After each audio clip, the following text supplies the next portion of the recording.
Suamiku ingin menikahi sahabatku, dan aku mengizinkannya. Tapi mereka tidak tahu, satu syarat dariku akan menghancurkan hidup mereka hari itu juga.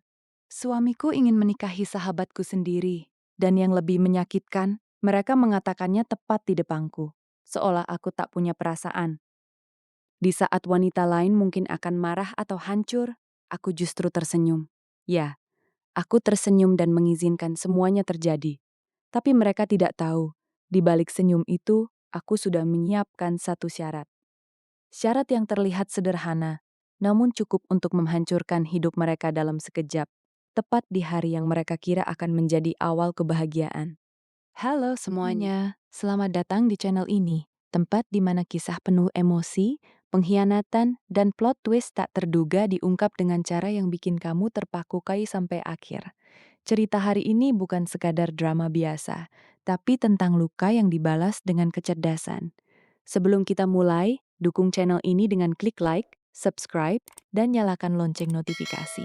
Dukunganmu sangat berarti agar kami terus menghadirkan cerita seru lainnya setiap hari. Namaku Alina. Jika kamu melihat hidupku dari luar, mungkin kamu akan berpikir aku adalah wanita paling beruntung di dunia. Aku tinggal di sebuah rumah 2 lantai di kawasan yang tenang, dengan halaman kecil yang selalu kurawat setiap pagi. Aroma kopi hangat dan suara burung sering menjadi pembuka hariku, seolah hidupku berjalan tanpa celah. Suamiku, Arga, adalah pria yang banyak diidamkan orang. Pekerja keras, mapan, dan selalu terlihat tenang dalam menghadapi apapun. Di depan orang lain, dia suami yang perhatian, tak pernah lupa menggenggam tanganku saat kami berjalan bersama, selalu memperkenalkanku dengan bangga sebagai istrinya. Banyak yang iri dengan hubungan kami. Dan di antara semua itu, ada satu orang lagi yang melengkapi hidupku, Nadia. Nadia bukan sekadar sahabat. Kami sudah bersama sejak lama, melewati masa-masa sulit hingga bahagia. Dia tahu hal-hal kecil tentangku yang bahkan Arga mungkin tidak sadari. Kami sering menghabiskan waktu bersama, entah sekadar minum teh di teras rumah atau berbagi cerita sampai larut malam. Kehadirannya membuatku merasa tidak pernah sendirian. Aku bahkan tidak pernah merasa cemburu ketika Nadia terlalu sering datang ke rumah. Bagiku, dia adalah bagian dari keluarga. Seseorang yang kupercaya sepenuhnya. Seringkali, kami bertiga duduk bersama di ruang keluarga. Tertawa, bercanda, berbagi cerita. Dalam momen-momen itu, aku merasa hidupku benar-benar lengkap. Tidak ada yang kurang. Namun, ada hal-hal kecil yang saat itu kuabaikan.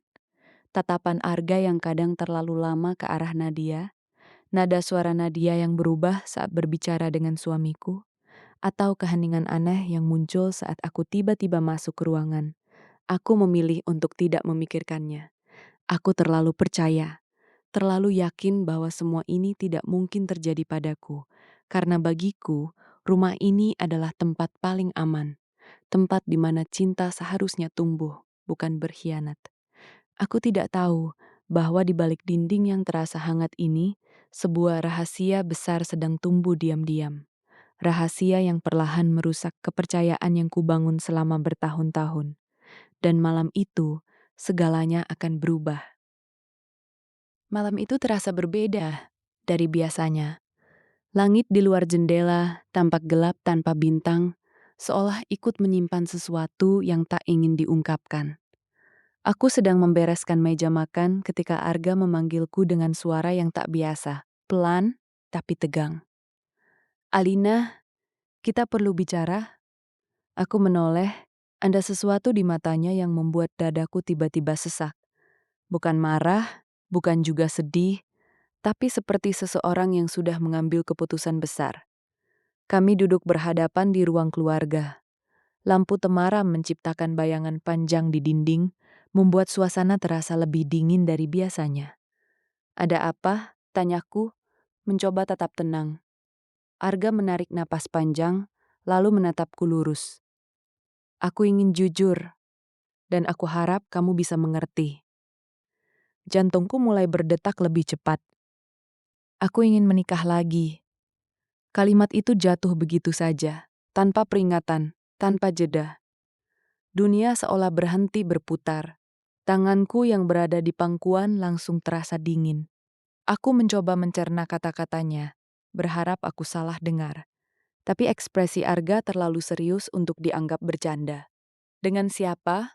Suaraku keluar lebih pelan dari yang kuharapkan. Arga tidak langsung menjawab. Dia menunduk sesaat, lalu kembali menatapku. Dengan Nadia, seolah ada sesuatu yang menghantam dadaku dengan keras. Nadia? Sahabatku sendiri? Aku menatap Arga, mencoba menemukan sedikit saja tanda penyesalan di wajahnya. Tapi yang kulihat hanya keyakinan. Seolah apa yang dia katakan adalah sesuatu yang wajar. "Kamu serius?" tanyaku, hampir tak percaya. "Aku sudah memikirkan ini lama," Alina jawabnya tenang. "Aku tidak ingin berbohong lagi. Tidak ingin berbohong lagi."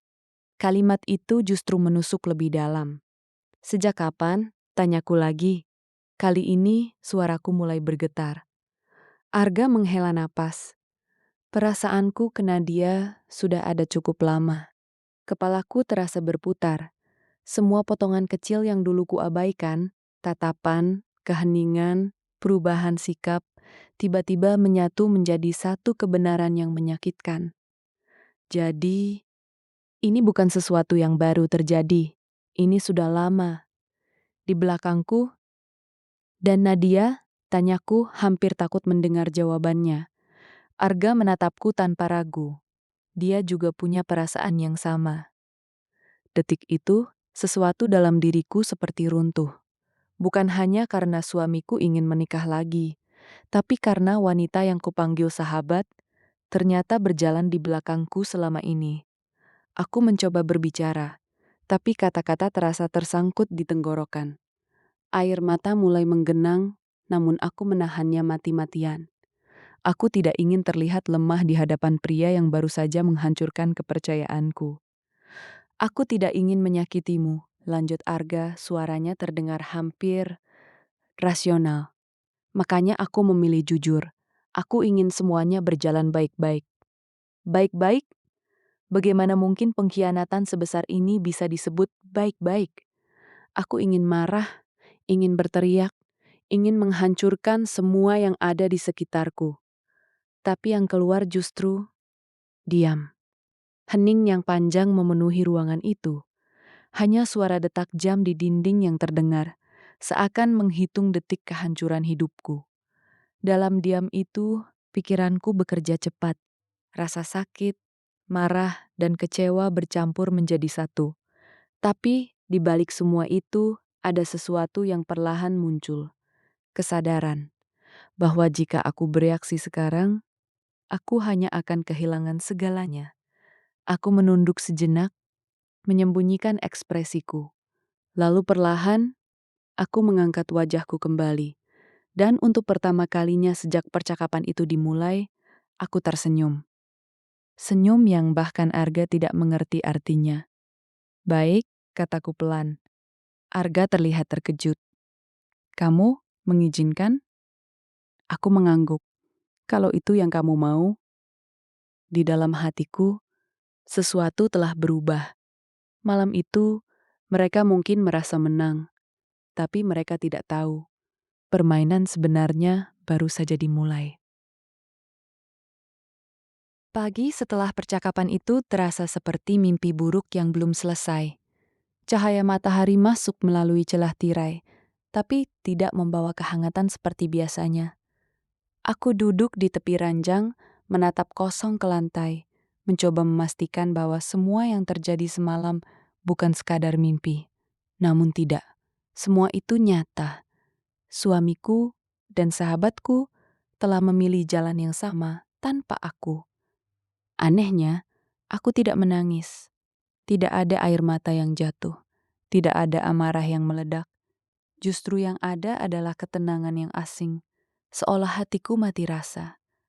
Atau mungkin sedang berubah menjadi sesuatu yang lebih dingin. Hari itu, aku sengaja mengundang Nadia ke rumah. Aku ingin melihatnya. Bukan sebagai sahabat, tapi sebagai seseorang yang telah mengambil bagian dari hidupku. Ketika pintu terbuka, Nadia berdiri di sana dengan wajah yang sulit kubaca. Ada rasa bersalah, tapi juga sesuatu yang lain.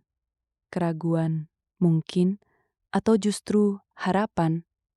Alina, suaranya pelan. Aku tersenyum.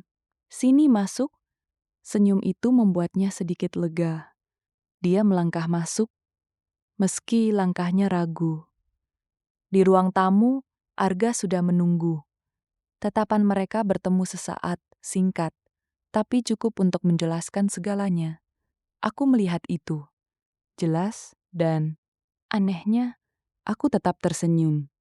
Kami bertiga duduk bersama. Seperti biasanya, tapi suasananya berbeda. Udara terasa lebih berat, lebih penuh tekanan yang tak terucap.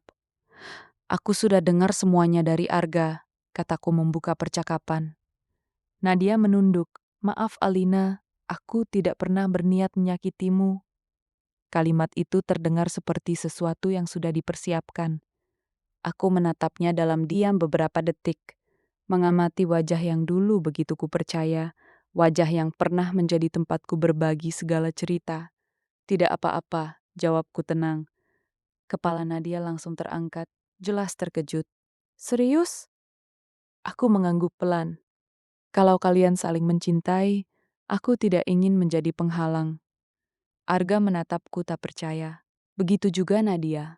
Mereka mungkin sudah siap menghadapi amarah, air mata, bahkan penolakan. Tapi bukan ini. Bukan penerimaan. Alina, kamu yakin? Tanya Arga. Aku tersenyum lagi. Kali ini lebih tenang. Ya, aku tidak ingin mempertahankan sesuatu yang sudah berubah. Kalimat itu terdengar sederhana, tapi di dalamnya ada keputusan besar yang tidak mereka sadari.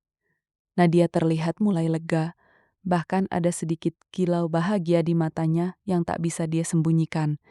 Itu menyakitkan, tapi aku tetap diam. Aku bangkit dari kursi, berjalan ke dapur, lalu kembali dengan 3 cangkir teh hangat. Tanganku stabil, tidak gemetar sedikit pun. Aku menyerahkan cangkir itu kepada mereka. Kalau ini memang jalan yang kalian pilih, kita jalani dengan baik-baik. Arga langsung mengangguk cepat. Iya, tentu. Aku juga ingin semuanya berjalan baik. Baik, kata itu lagi. Aku duduk kembali, menyesap tehku perlahan. Sementara mereka mulai berbicara tentang rencana, tentang masa depan, seolah aku bukan bagian dari semua itu. Dan aku membiarkan mereka. Aku mendengarkan, mengamati, mengingat setiap detail. Karena semakin mereka merasa aman, semakin mudah bagiku untuk melangkah tanpa dicurigai. Di balik senyumku, pikiranku bekerja, menyusun satu persatu langkah, menghitung setiap kemungkinan, menyiapkan sesuatu yang tidak akan pernah mereka duga. Mereka mengira aku menerima, mereka mengira aku menyerah, padahal yang sebenarnya terjadi adalah sebaliknya. Hari itu, untuk pertama kalinya, aku benar-benar melihat siapa mereka sebenarnya.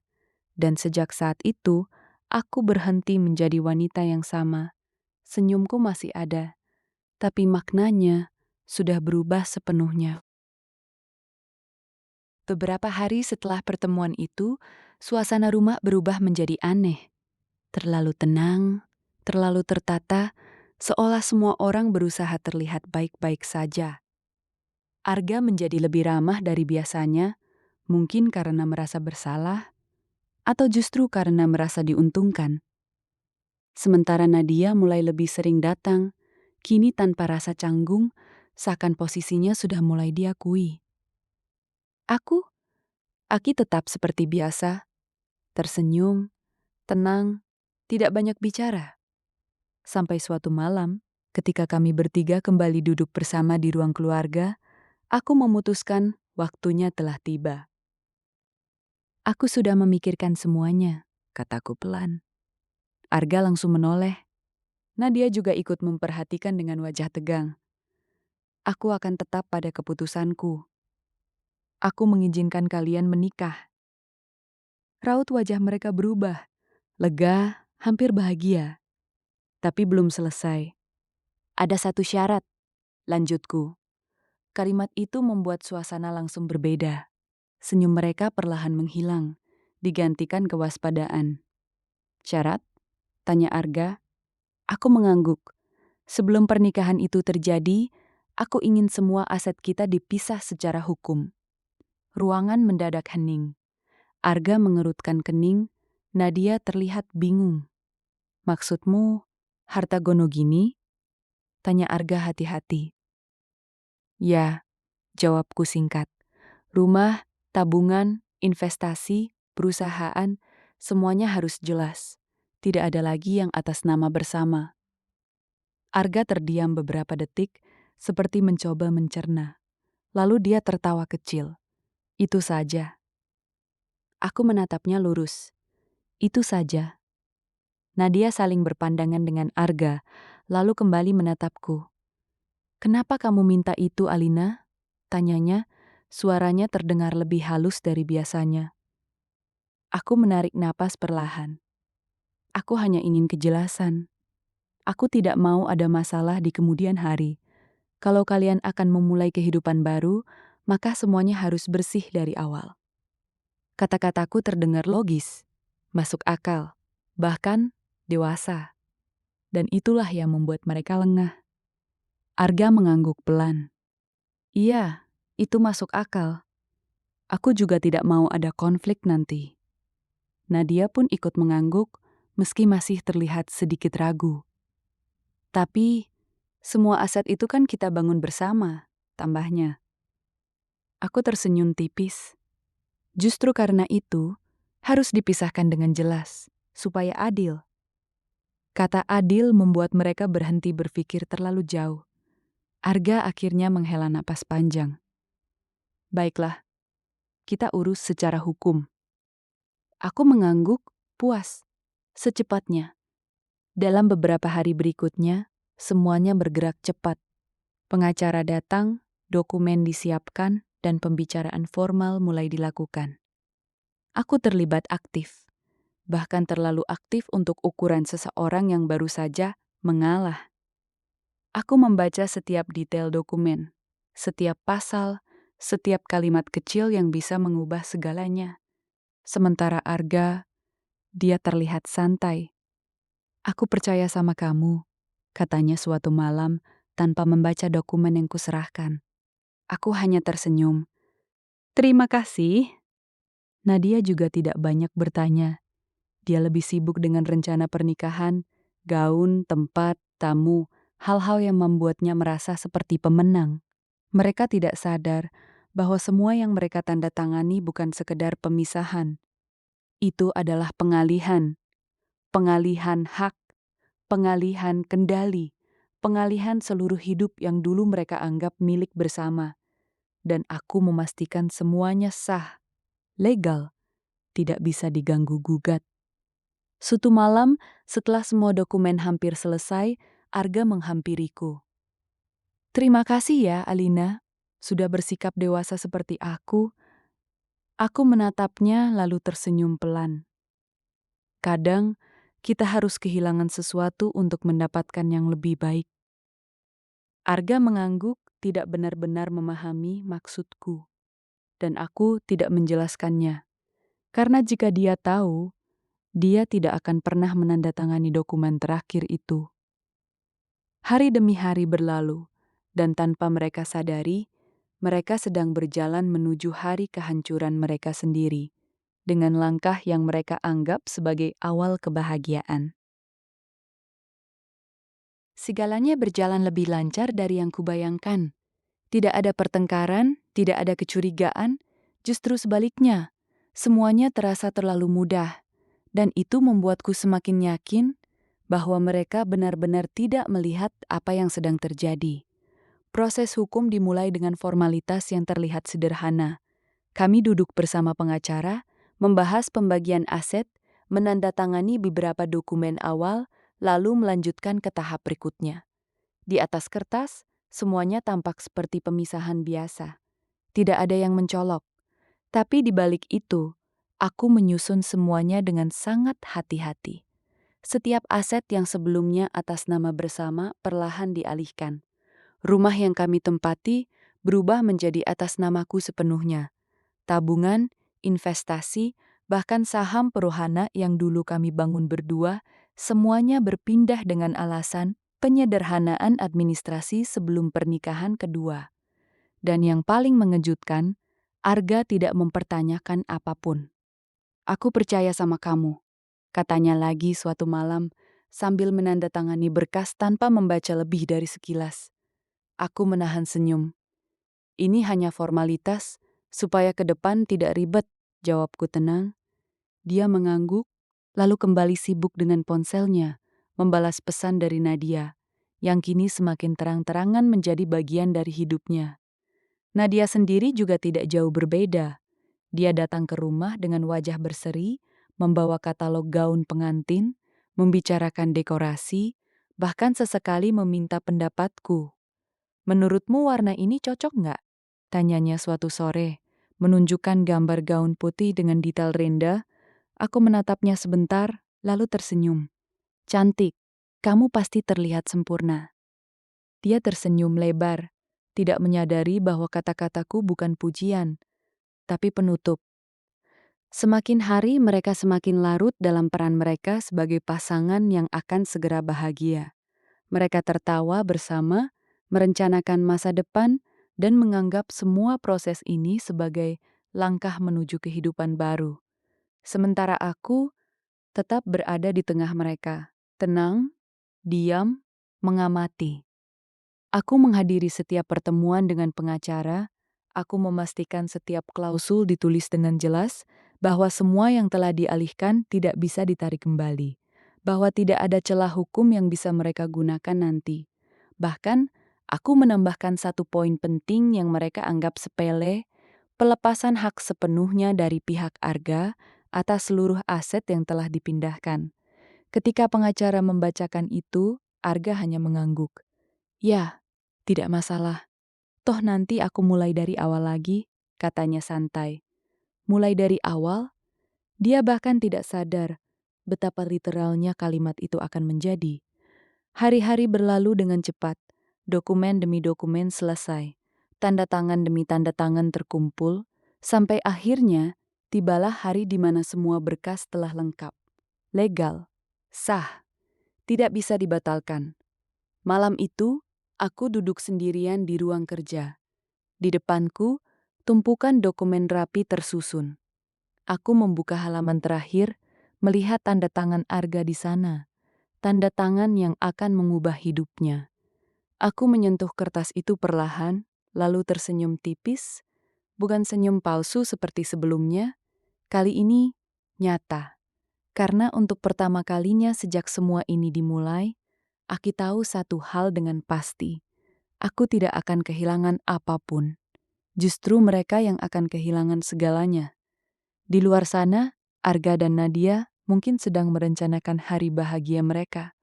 Mungkin mereka sedang tertawa, membayangkan hidup baru yang indah tanpa beban. Mereka tidak tahu bahwa semua yang mereka bangun sekarang berdiri di atas sesuatu yang rapuh. Dan aku hanya tinggal menunggu waktu yang tepat untuk menjatuhkannya. Hari pernikahan itu semakin dekat, dan bersamaan dengan itu, hari kehancuran mereka pun semakin pasti. Hari itu akhirnya tiba. Hari yang selama ini mereka nantikan dengan penuh harapan, dan yang selama ini kutunggu dengan penuh perhitungan. Gedung pernikahan tampak megah. Hiasan bunga putih memenuhi setiap sudut. Lampu-lampu gantung berkilau indah dan suara musik lembut mengalun di udara. Dari luar, semuanya terlihat sempurna, seperti kisah cinta yang akan mencapai puncaknya. Aku datang tepat waktu, dengan gaun sederhana berwarna netral, tanpa riasan berlebihan, tanpa usaha menarik perhatian. Aku hanya berjalan masuk seperti tamu biasa. Beberapa orang menatapku dengan heran. Mungkin mereka tahu siapa aku. Mungkin mereka bertanya-tanya, kenapa aku ada di sini? Tapi aku tidak peduli. Pandangan mataku langsung tertuju ke depan. Di sana, Arga berdiri dengan jas rapi, Wajahnya terlihat percaya diri. Di sampingnya, Nadia tampak begitu bahagia dalam gaun pengantin putih yang dulu sempat dia tunjukkan padaku. Mereka terlihat sempurna. Setidaknya sampai aku mendekat. Arga melihatku lebih dulu. Wajahnya sedikit berubah, terkejut tapi juga canggung. "Alina, kamu datang?" katanya. Aku tersenyum tipis. Tentu, aku ingin melihat semuanya berjalan lancar. Nadia menatapku dengan campuran rasa bersalah dan kemenangan yang disembunyikan. "Terima kasih sudah datang," ucapnya pelan. Aku hanya mengangguk. Tidak ada kemarahan, tidak ada air mata. Itu justru membuat mereka semakin nyaman. Acara hampir dimulai, para tamu duduk rapi. Suasana menjadi hikmat, semua orang fokus pada pasangan di depan. Dan tepat di saat itulah, seseorang masuk, pengacara. Langkahnya tenang tapi pasti. Dia berjalan langsung ke arah kami, membawa sebuah mic tebal di tangannya. Arga mengernyit. "Ada apa ini?" Aku melangkah sedikit maju. "Ini bagian terakhir dari kesepakatan kita," kataku tenang. Pengacara membuka mic itu, lalu mulai berbicara dengan suara jelas yang terdengar hingga ke barisan depan. Berdasarkan dokumen yang telah ditandatangani kedua belah pihak, seluruh aset yang sebelumnya dimiliki bersama, kini secara sah telah menjadi milik penuh Ibu Alina. Ruangan langsung hening, seolah semua suara ditelan dalam 1 detik. Arga membeku. "Apa maksudnya?" "Ini." Suaranya berubah, tidak lagi tenang. Aku menatapnya lurus. "Kamu sudah menandatangani semuanya, Arga?" Dia mengambil dokumen itu dengan tangan gemetar, membolak-balik halaman demi halaman. Ini tidak mungkin. Rumah, perusahaan, semua?" "Ya," jawabku singkat. "Semua." Wajahnya langsung pucat. Nadia mundur selangkah. Napasnya mulai tidak teratur. "Jadi, kita tidak punya apa-apa?" tanyanya panik. Aku menoleh padanya, lalu tersenyum kecil. "Tidak, kalian punya satu sama lain kan?" Kalimat itu seperti tamparan keras. Beberapa tamu mulai berbisik. Suasana berubah dari hikmat menjadi tegang. Semua mata kini tertuju pada kami. Arga menatapku dengan campuran marah dan putus asa. "Kamu menjebakku?" Aku menggeleng pelan. "Tidak, aku hanya memastikan semuanya jelas, seperti yang kamu inginkan." Dia terdiam, karena dia tahu semua ini legal, semua ini sah, dan tidak ada yang bisa dia lakukan. Nadia mulai menangis. "Arga, ini gimana?" Tapi Arga tidak menjawab. Dia hanya berdiri diam, memegang dokumen yang kini terasa seperti vonis. Aku melangkah sedikit lebih dekat. "Selamat atas pernikahan kalian," ucapku tenang. Lalu aku berhenti sejenak, menatap mereka berdua. "Semoga kalian bahagia, meskipun harus memulai dari nol." Aku berbalik, melangkah pergi dengan tenang. Di belakangku, aku bisa mendengar suara panik, bisikan tamu, dan kehancuran yang perlahan terjadi. Hari yang seharusnya menjadi awal kebahagiaan mereka, berubah menjadi hari di mana mereka kehilangan segalanya. Dan aku tidak menoleh, karena bagiku, semuanya sudah selesai. Langkah kakiku terasa ringan saat meninggalkan gedung itu. Suara gaduh di belakangku, bisikan tamu, tangis Nadia, dan nada panik Arga perlahan memudar, seolah bukan lagi bagian dari hidupku. Untuk pertama kalinya setelah sekian lama, aku merasa benar-benar bebas. Namun semuanya belum benar-benar selesai. "Alina, tunggu!" Suara Arga menggema dari belakang. Langkahnya cepat, hampir berlari mengejarku hingga akhirnya dia berdiri tepat di depanku, napasnya terengah. Wajahnya berubah total. Tidak ada lagi kepercayaan diri seperti tadi. Yang tersisa hanya kepanikan dan ketakutan. "Ini semua nggak bisa dibiarkan seperti ini," katanya dengan suara gemetar. "Kita bisa bicarakan lagi. Kamu mau apa? Kita mulai ulang. Aku akan perbaiki semuanya." Aku menatapnya tenang. Tidak ada lagi emosi yang tersisa untuknya. Mulai ulang, ulangku pelan. Dia mengangguk cepat. Iya, aku salah. Aku sadar sekarang. Aku nggak butuh siapa-siapa selain kamu. Aku tersenyum tipis. Kalimat itu terlambat. Di belakangnya, Nadia berdiri beberapa langkah, wajahnya basah oleh air mata. Gaun putihnya yang tadi terlihat indah kini terasa seperti ironi. Dia tidak lagi tampak sebagai pemenang, melainkan seseorang yang baru menyadari harga dari apa yang dia ambil. Alina, tolong, jangan seperti ini, ucap Nadia lirih. Aku minta maaf, kita bisa cari jalan keluar. Aku menatapnya dalam diam beberapa detik, mengingat semua tawa yang pernah kami bagi, semua rahasia yang pernah dia simpan, dan semua kepercayaan yang dia hancurkan. Lalu aku melangkah mendekat, cukup dekat, hingga hanya mereka berdua yang bisa mendengar suaraku. Kalian masih belum mengerti ya? Arga mengernyit. Maksud kamu? Aku menatap mereka bergantian. Aku sudah tahu sejak lama.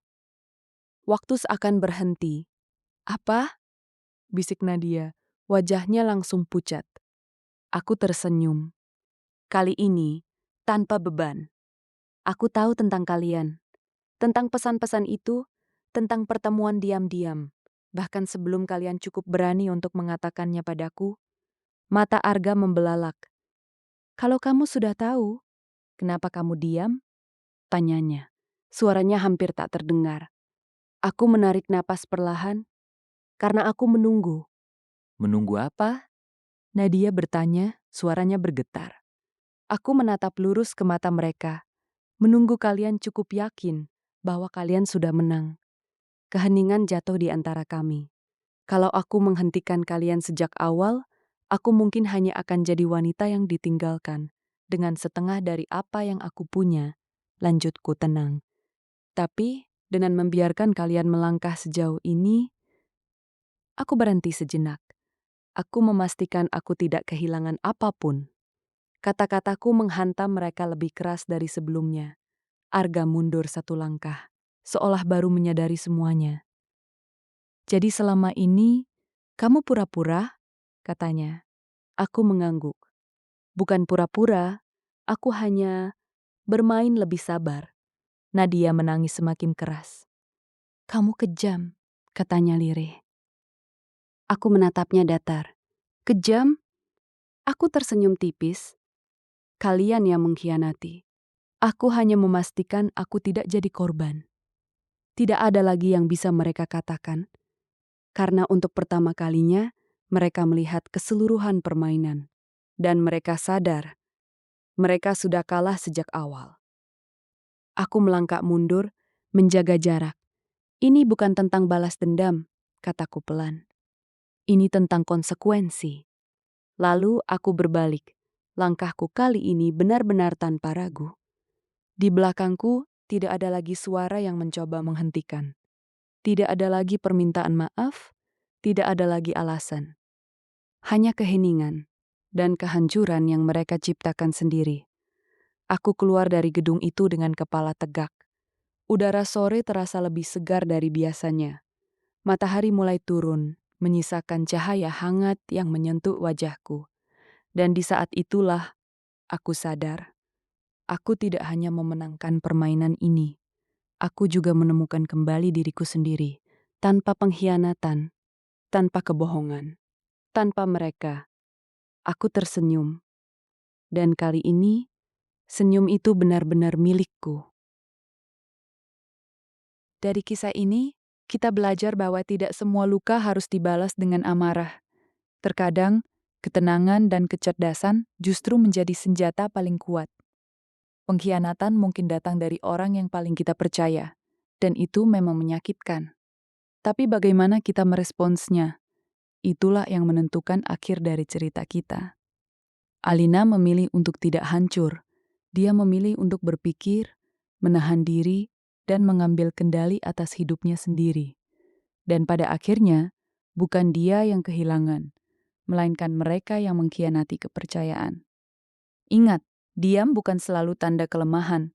Kadang, itu adalah cara terbaik untuk menyusun langkah yang tepat. Terima kasih sudah menonton sampai akhir dan menjadi bagian dari cerita ini. Jika kamu suka kisah penuh drama dan plot twist seperti ini, jangan lupa klik like, subscribe, dan bagikan ke teman-temanmu. Sampai jumpa di video berikutnya dengan cerita yang lebih mengejutkan.